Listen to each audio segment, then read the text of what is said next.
Ni wazi kuwa Singida Black Star ambayo ni kwa mara ya kwanza tangu kuanzishwa kwake miaka 9 iliyopita, wakati huo ikiitwa IHAF Soka, ina mlima mrefu wa kupanda katika hatua ya makundi ya kombe la shirikisho la Afrika itakayoanza Novemba 2021. Singida Black Star imepangwa katika kundi C lililo na wapinzani wakubwa wenye uzoefu wa michuano ya Afrika ya Algeria, lakini Afrika Kusini, lakini pia Congo, Brazil.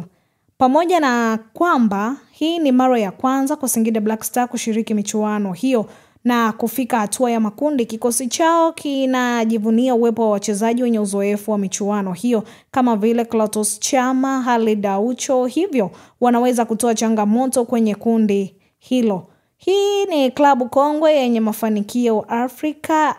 CR Blazod ilianzishwa mwaka 1962 jijini Algeria, ikiwa ni moja ya timu zilizochangia katika maendeleo ya soka la Algeria baada ya uhuru. Hadi sasa imetwajwa mataji 10 ya ligi kuu ya Algeria kwenye msimu wa 1964, 1965 mpaka 1965, ikaenda hadi 66, ikaja 68 mpaka 69, ikaja 69 mpaka 70, ikaja 99 mpaka 2000, 2000 mpaka 2001, 2019 mpaka 2020, 2020 mpaka 2021, 2021 mpaka 2023. Katika kumbukumbu zao za ushindi wao mkubwa zaidi katika historia ya michuano ya CAF ulikuwa mwaka 1996 walichokichapa na Horia ya AC ya Guinea kwa mabao 5-2. Hata hivyo walipokea kipigo kikubwa